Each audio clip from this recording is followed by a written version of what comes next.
Thank you very much for coming, and I hope that in the 45 minutes that we have remaining, this will be of interest to you and will be memorable. We are going to talk about artificial intelligence, its risks, and how this is regulated. Why is this important? Well, artificial intelligence has always been an important topic, but at the end of last year, in December of 22, the launch of a specific so-called large language model, LLM, called ChatGPT 3.5, forced the issue into the consciousness of people, of the large public who had never really been bothered with that before, other than watching Terminator 1, 2, and 3. And we have now already, a few months down the line, we have reached a situation whereby artificial intelligence has become used by absolutely everyone who has access to it. Now, this is of course only partly true, because your translators or so many other things that you even keep in your pocket are using artificial intelligence in specific limited ways. But these large language models have already been associated with what we understand as artificial intelligence. Now, I'm going to show you this evening that there's much more to it than that.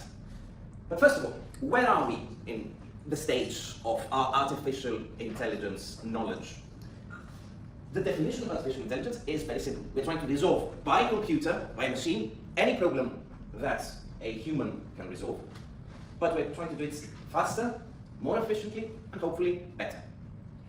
That means that the performance of artificial intelligence operators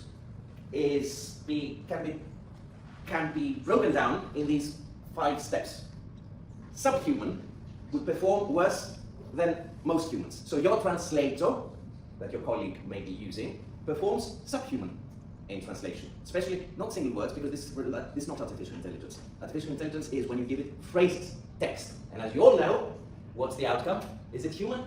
No, it's subhuman. It performs worse than an equivalent human being who knows both languages. Part human is if we manage to do something which would have a performance similar to most humans. Superhuman performs better than most humans. Artificial chess programs. They are already, as you know, even a run-of-the-mill one that you buy or you can download on your phone will beat you unless you are highly ranked already. The supercomputers already 5-6 years ago have beaten in chess and in Go and a lot. I think every single in battleship, in everything they have beaten the human opponents. So they are superhuman in specific areas. Strong superhuman would perform better than all humans. So this is where chess, for example, we're now. And then optimum. It is not possible to perform better. This is completely conjectural. We have absolutely no idea what the capability of machines might be and what might be in the future, and whether there is a limit in machines actually redesigning themselves and becoming better through their own means. That is the so-called problem of self-recursiveness. We will come across this a bit later. Let's see some examples that you may be aware of. Artificial intelligence progress, self-driving cars, you've heard about this. As it says here, 1 million miles without accident, although I think we may remember from a few months ago that someone was run over by a car, but correct me if I'm wrong, Marion, I see you nodding, so you, I think it happened in California, you would probably know more about it. It was not the fault of artificial intelligence, it was a glitch in one of these things that is a glitch which is not expected, and the AI was not at fault. Am I right?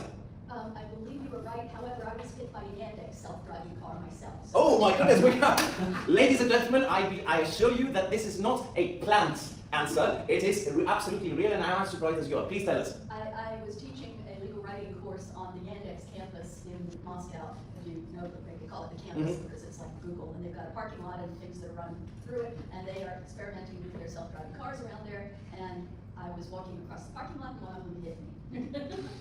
Very slowly, I wasn't hurt, and there was a driver who was sitting in a self-driving car kind of like this, and he went and hit me. My goodness. Okay, that is very interesting. I thought that as soon as they got these motion sensors, approach sensors rather, and as soon as they come, they automatically stop.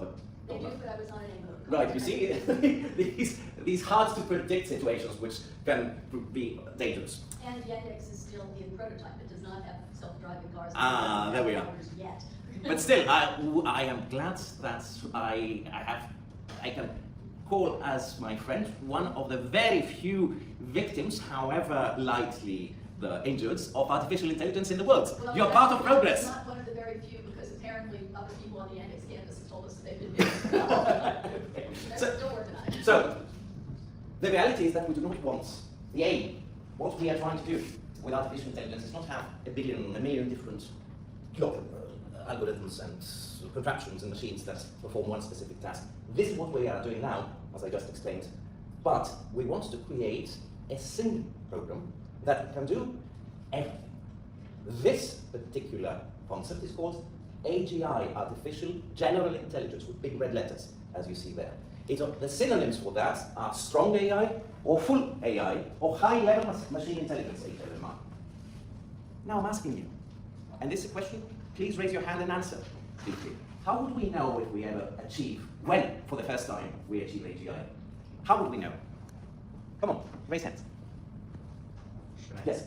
In 20 seconds. No, how will we find out that this thing has suddenly become AGI? For example, when AGI... Louder, so that you can end up It can work as on the a web. judge in the courts, for example. If it can work in the courts, okay. Don't You want my no, answer? I thought you raised your No, hand. no, no. Yes. Come on, we have the legal tech people here. You should know this.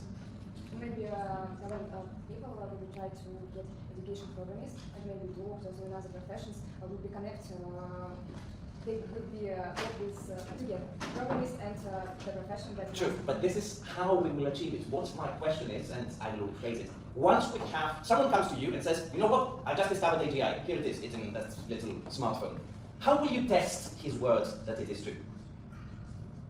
In what way? Yes? There's a theory. Ah, well, very good. My former director of photography also knows about the Turing test.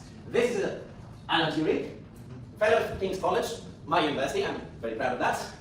And in October 1950, that's the cover of his paper, he wrote this mind and psychology and philosophy, so he wrote about the Turing test. What is the Turing test? That's a cartoon of it. We have a human who is with a divider from another part of the room, communicating not through voice but through typing, and the human is not told whether behind is another human being or a machine. And he is to determine whether this is actually a human or a machine.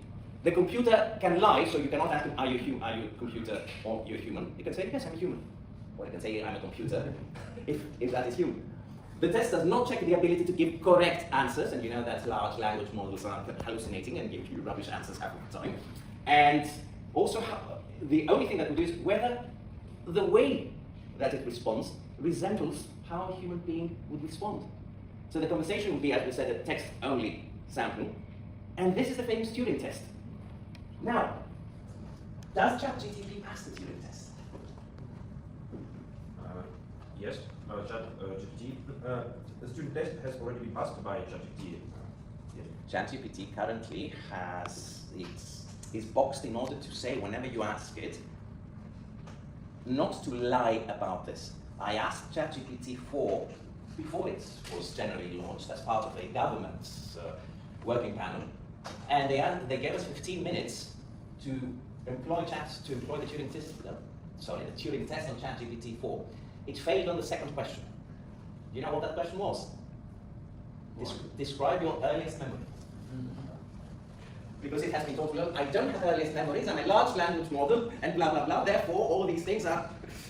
So, no, they do not pass the Turing test. The Turing test means you don't ask it, you can ask absolutely anything, even offensive, for example, to find out how it would respond. And only if it fails none of these questions, then it has passed. So far, no one has passed the Turing test. I have talked to experts in machine learning who say that within a few years, less than a decade, ChatGPT 6 or 7 would probably be able to pass the Turing test, as long as it is not operating under constraints. Don't forget, now there are constraints on these, so that it will not, call minorities by names, or it will actually stop you and say, no, sorry, I will not tell you how to create an atomic bomb. But on the system without constraints, my fellow experts claim that within a few years they will pass the Turing test. So, let's look now at the legal and ethical and practical questions arising from artificial intelligence. Artificial intelligence does have a number of issues. Privacy, obviously, we're all very aware of that.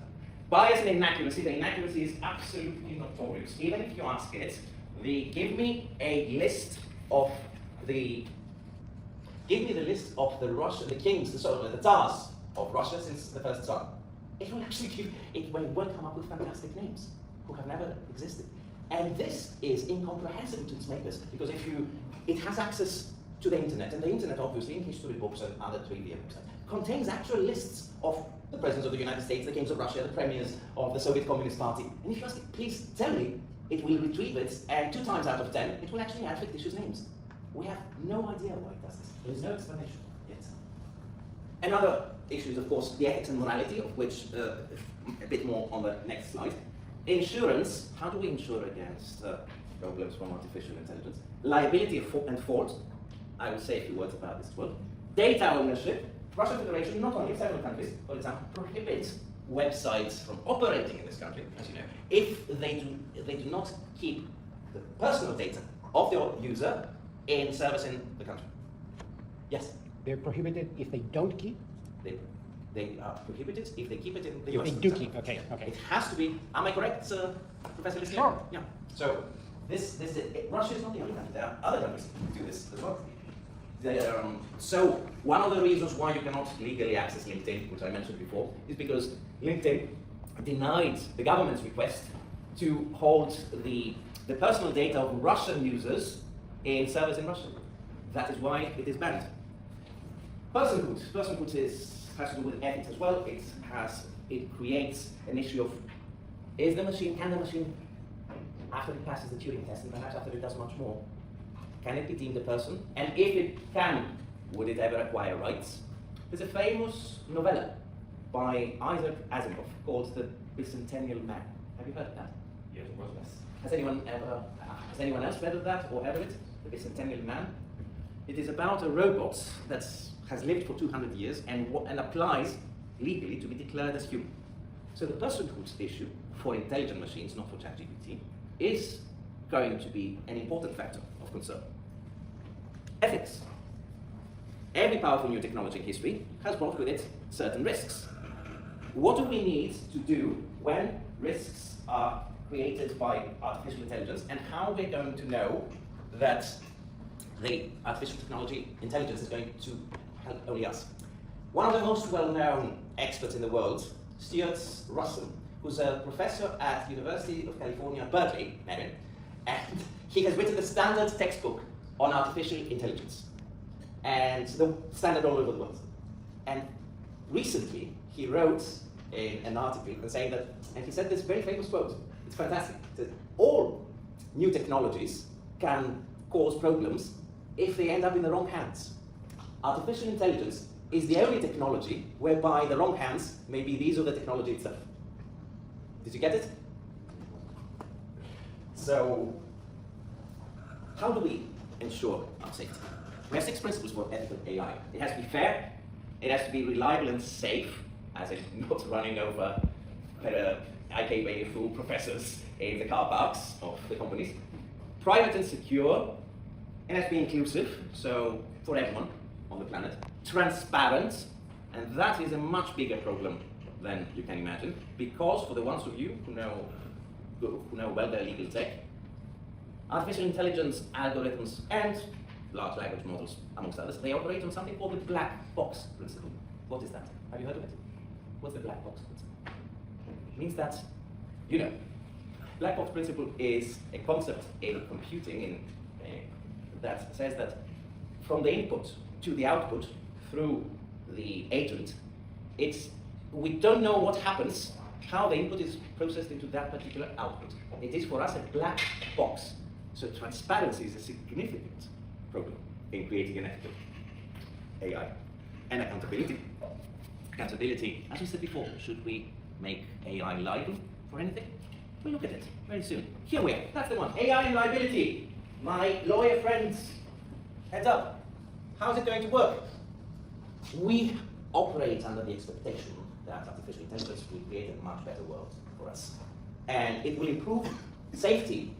Well, it says their product safety, but also human safety, not being run over by cars and lots of other things, not being electrocuted by the computer because it does not want to have itself switched off, and so on and so forth. So we have drones already. The military grade drones are using artificial intelligence. And they, as far as is known, there is still no completely automated final decision of any of these machines to decide whether it is going to hit and kill. There is always, so far, a human who is going to press the red button at the controlling end. So far, the reality is that it's perfectly capable to actually shoot and kill because it has gone around, it has found the tank which is hidden behind a hedgerow, and it actually sent a message back saying, here it is, I found it, I'm ready to shoot. Should I? Now this should I could very easily be circumvented back to the decision of the machine itself. Surgical equipment is using artificial intelligence. Household appliances, do you know these little automatic vacuum cleaners? They're little half spheres, and they do vacuum cleaning for you. Have you ever seen them? They are vacuum cleaners with artificial intelligence. Supposedly they go around from place to place into your house, and they vacuum, they clean it, so you don't need to do anything. They're a bit scary, in fact, because you sit there, it's 2 a.m., they're trained to do things when there's not much movement in the house, and you may be on your sofa, having a nap, and it's 2 a.m., and there's this thing that actually moves from that corner to the other. It just feels very weird indeed. We already have, they use artificial intelligence, these things. The technology is going ahead very rapidly. What we have here is, so far, no legal system has managed to determine who is going to be liable if an injury is caused by artificial intelligence. So, number 3, we're going to look, I think we spoke about 1 and 2. Number 3. Is anyone a lawyer here? Yes. Yes. And the ones doing legal tech, you're all lawyers as well.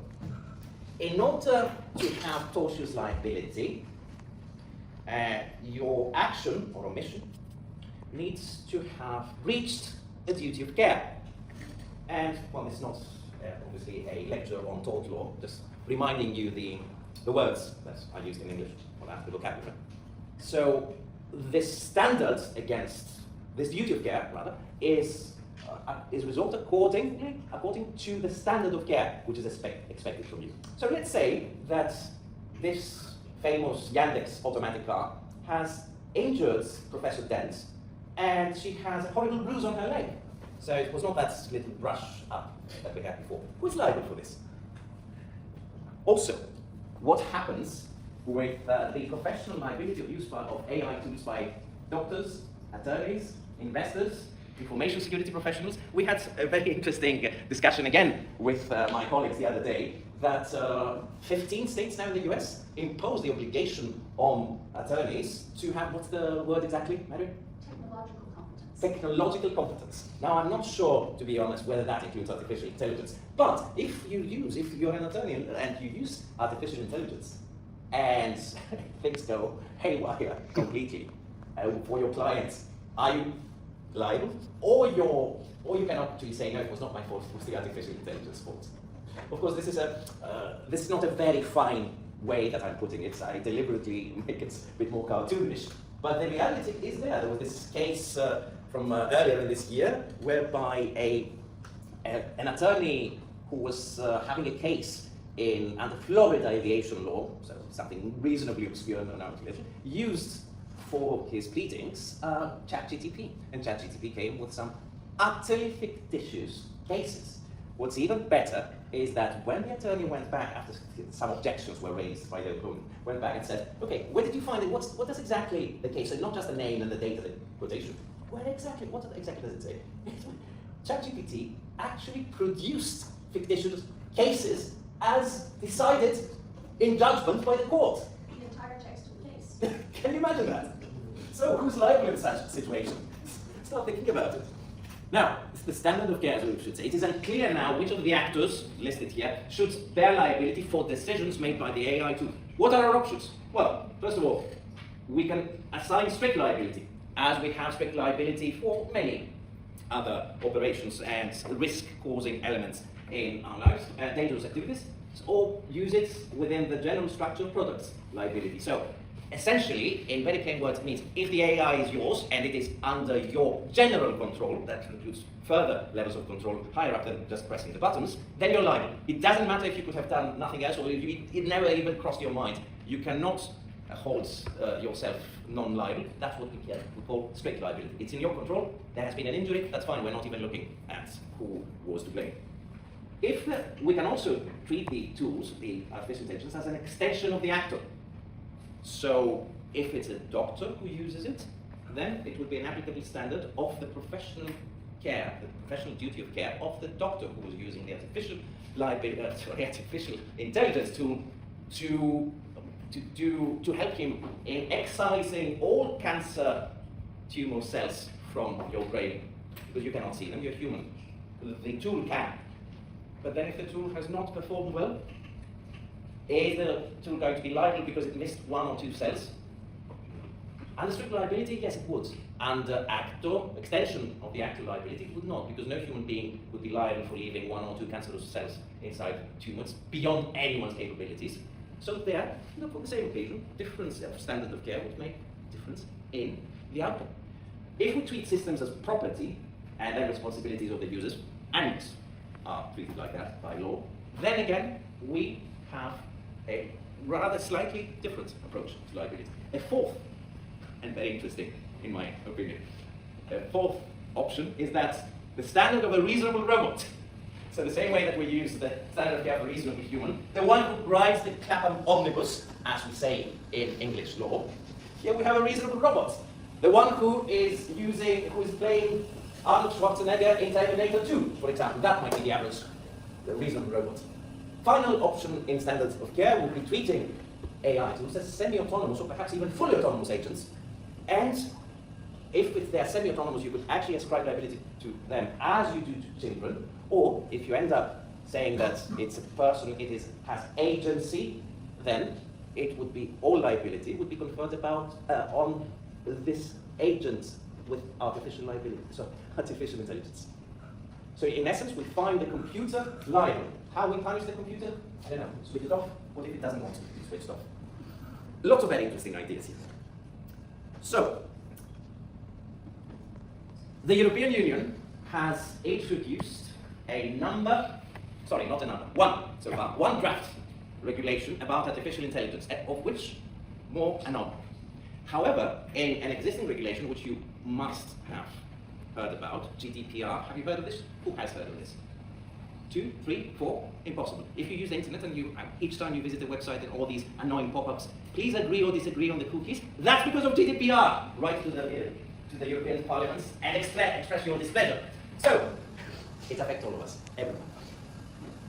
GDPR was the first well-known regulation that actually had some kind of rules for artificial intelligence. It actually says that any decisions by an artificial intelligence system have to be explainable if the AI system is utilized to confer or deny rights upon an individual. Now, so obviously we're not talking about whether the LLM, large language model, with which you are writing your client's pleadings, or the tool that finds out whether you have cancer cells still in your brain or not. We're looking about an algorithm that will decide whether, for example, you are mentally competent. Doesn't exist yet, but it will come soon. In order to accept this according to, for being legitimate under the GDPR, it has to be explainable. Do you remember what I mentioned before? One of the biggest problems that we face in artificial intelligence regulation is the black box issue. We don't know, we can't scientifically explain what are the thought processes, thought in quotation marks, of these algorithms, and how exactly they come out with these.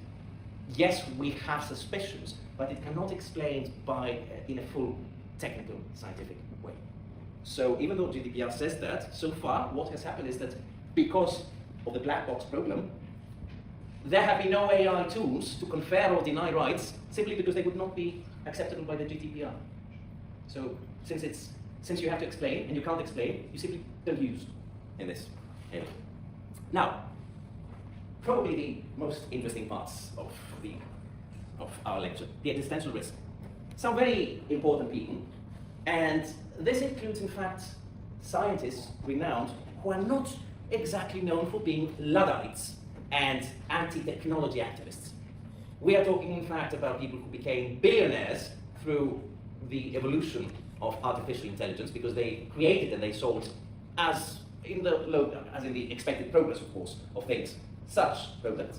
Elon Musk, Bill Gates. Well, Stephen Hawking is an academic, but if you have read his books, you obviously understand that he's, again, no technological denier.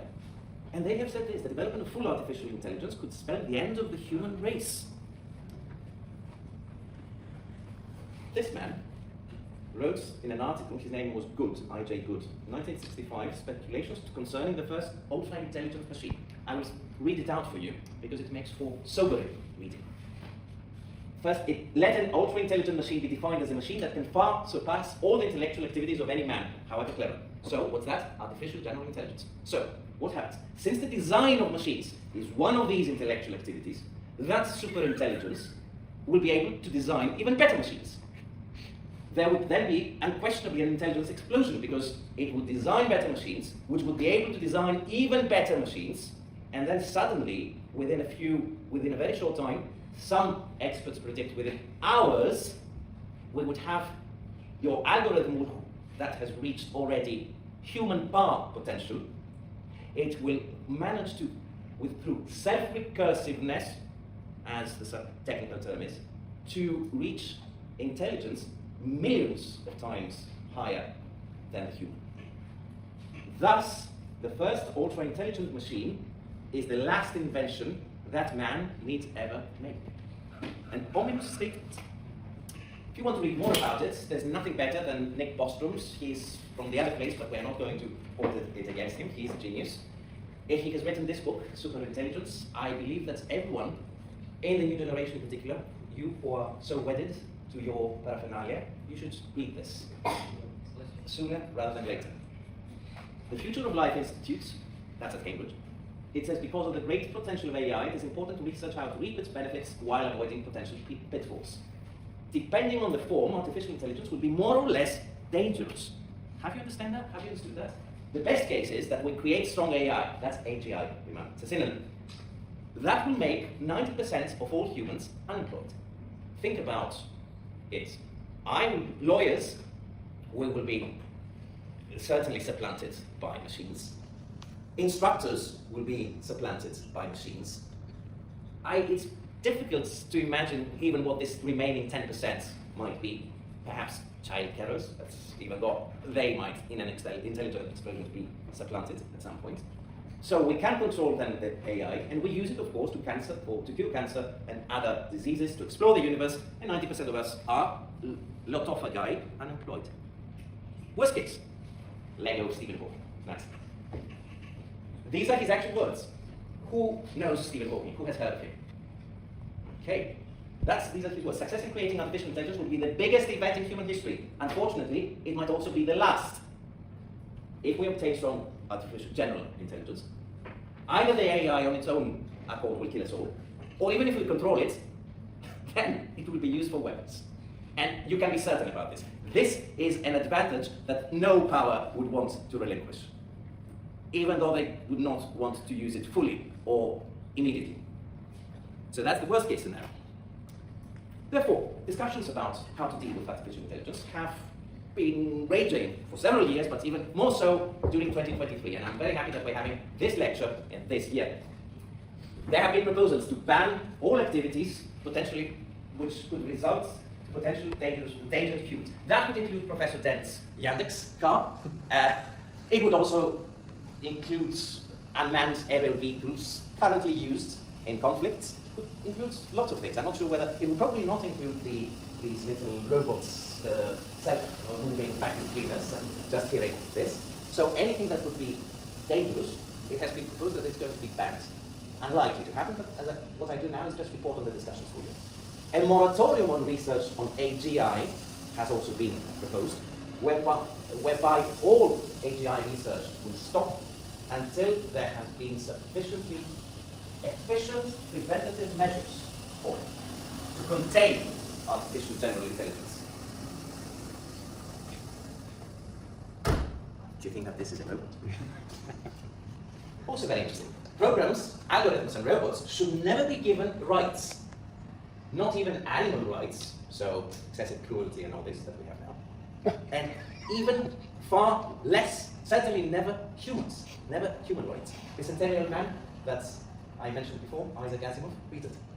They have also called for the UN Convention on Artificial Intelligence that will regulate it. That's a long time away. So, final part. How do we regulate artificial intelligence? Not only now, but going forward. The first and only legal instrument that regulates artificial intelligence as such, the topic of our subject today, is called AIA. It's the Artificial Intelligence Act, a directive of the European Union.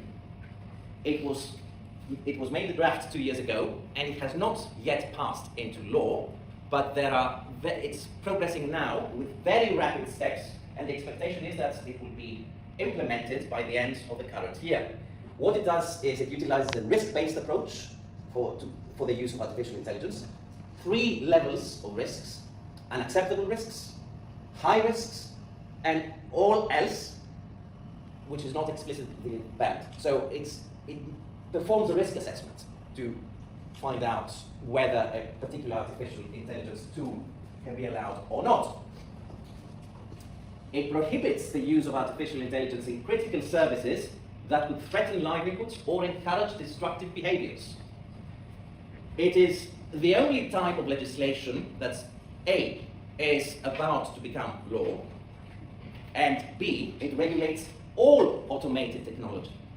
It applies across the board, not in specific sectors, because it defines artificial intelligence systems as a wide range of automated decision makers such as algorithms, machine learning tools, and logic tools. So this, that, and ChatGPT that you can access on the web would all fall under the AIA directive.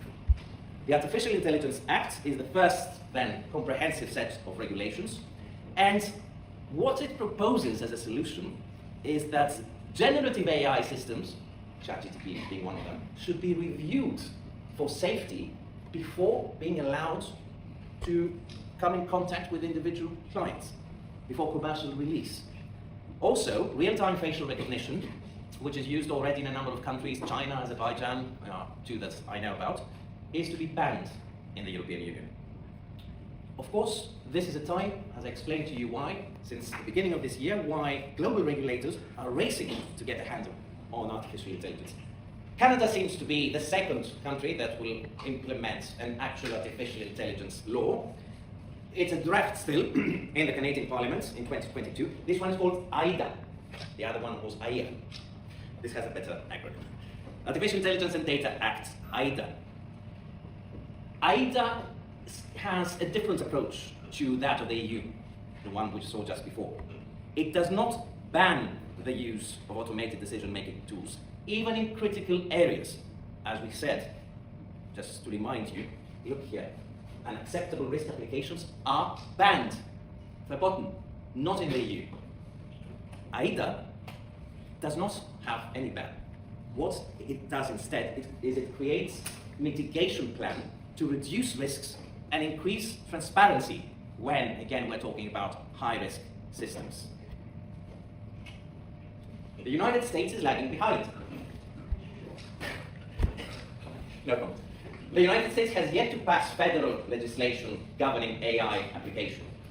The administration, current one, and through the National Institute of Standards, NIST, have published guidance on the use of AI and evolution into AGI.